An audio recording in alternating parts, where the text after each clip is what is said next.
आपण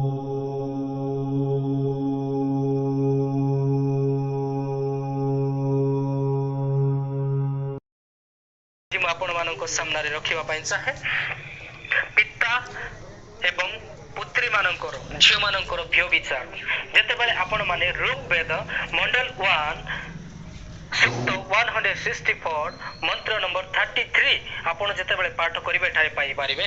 ठीक सहीपरि आपण माने ऋग्वेद चैप्टर 10 मंडल नंबर 61 एंड मंत्र नंबर 6 एंड 7 पाठ करेंगे सेठारे बापा एवं झील मानक मध्य व्यभिचार अछि।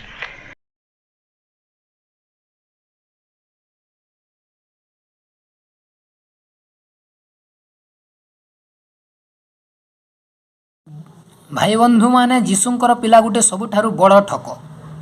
जीशु कही मिथ्या कहब नहीं किंतु से माने मिथ्या उपरे मिथ्या कही चलुचंती सनातन वैदिक धर्म को निंदा करिबा पई और वेद को भूल साब्यस्त करिबा पई किंतु सही मूर्खर ठकामी कथा धरा पड़िबो कहीं ना सनातन वैदिक धर्मी आर्य समाज थिबा पर्यंत यही लोक माने वेद को भूल बोलिकी प्रमाण करि पारिबे नहीं कहीं समस्त सत्य विद्यार ग्रंथ हेउची वेद। देखंतु ऋग्वेद मंडल 1 सूक्त 164 मंत्र 33 कौन लेखा अच्छी आम देखा।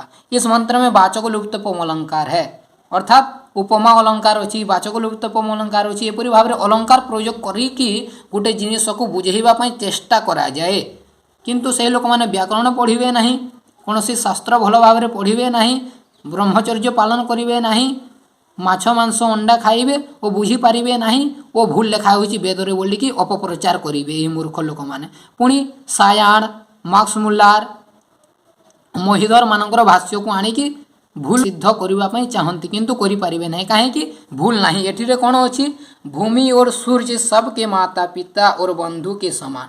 भूमि और सूर्य को कहीं माता पिता कहुई सूर्यर किरण रे आलोक भूमि फसल उत्पन्न करिकी आमर पालन पोषण करिथाए आमे बलवान होई थाउ और आमे जीवन धारण करिथाउ सेतिपई माता पिता बोलिकी भूमि और सूर्य को वाचक लुप्त अलंकार देकी बुझा जाइए स्थान रे नुहे कि प्रकृति आम माता पिता बंधु के समान वर्तमान है यही हमारा निवास स्थान है।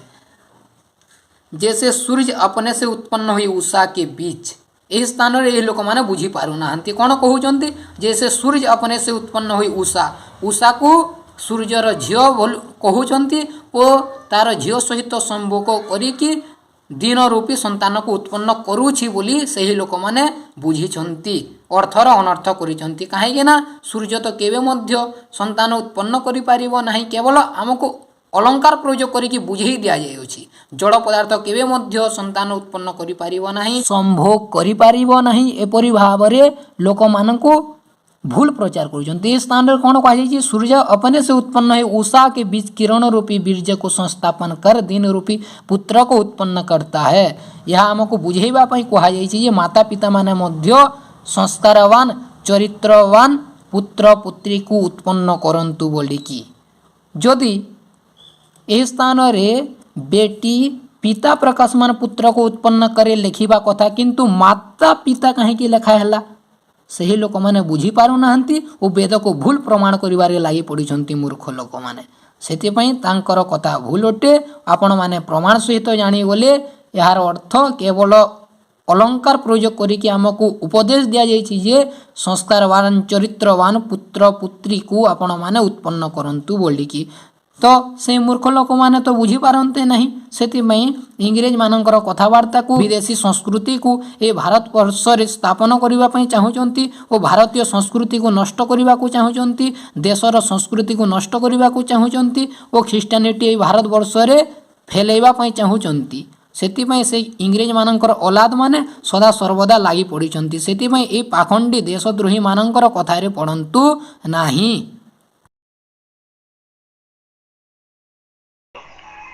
जितेबाला आपण माने पाठ करेंगे ऋग्वेद चैप्टर 10 मंडल 95 रो 15 जितेबाला आपण माने पाठ करेंगे सेठारे गोटे नारी को नारीकर हृदय गोटे पशु सहित तुलना करा जायछि।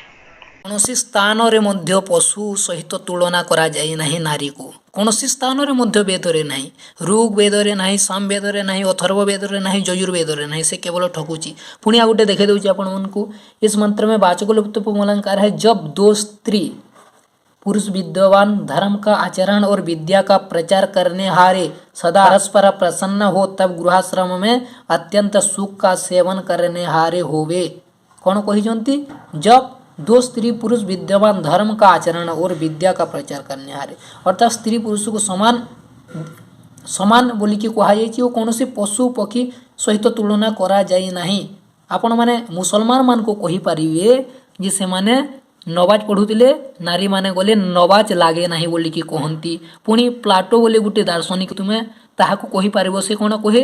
ସ୍ତ୍ରୀମାନଙ୍କ ଭିତରେ ଆତ୍ମା ନାହିଁ। ତୁମେ ଯେଉଁପରି ଖ୍ରୀଷ୍ଟିଆନ ଲୋକମାନେ ମୂର୍ଖାମୀ କଥା କହ, ପଶୁପକ୍ଷୀ ମଧ୍ୟରେ ଆତ୍ମା ନାହିଁ, ଠିକ୍ ସେହିପରି ସେମାନେ ମଧ୍ୟ ମୂର୍ଖାମୀ କଥାବାର୍ତ୍ତା କହନ୍ତି। କିନ୍ତୁ ନିଜର ମୂର୍ଖାମୀ କଥାକୁ ତୁମେ କାହିଁକି ବେଦ ସହିତ ତୁଳନା କରୁଛ? ବେଦରେ ସେପରି କିଛି ନାହିଁ। ତୁମେ କେବଳ ଅଜ୍ଞାନ ପ୍ରଚାର କରୁଛ। ଆଉ ଯେତେବେଳେ ଆପଣମାନଙ୍କୁ ମୁଁ ଶୁଣେଇବି ଯଜୁର୍ବେଦ 23 ଅଧ୍ୟାୟ ତାର 19 ପଦରେ ଯେତେବେଳେ ଆପଣମାନେ ପାଠ କରିବେ, ଏଠାରେ ଘୋଡ଼ା ସହିତ ସ୍ତ୍ରୀର ସମ୍ପର୍କ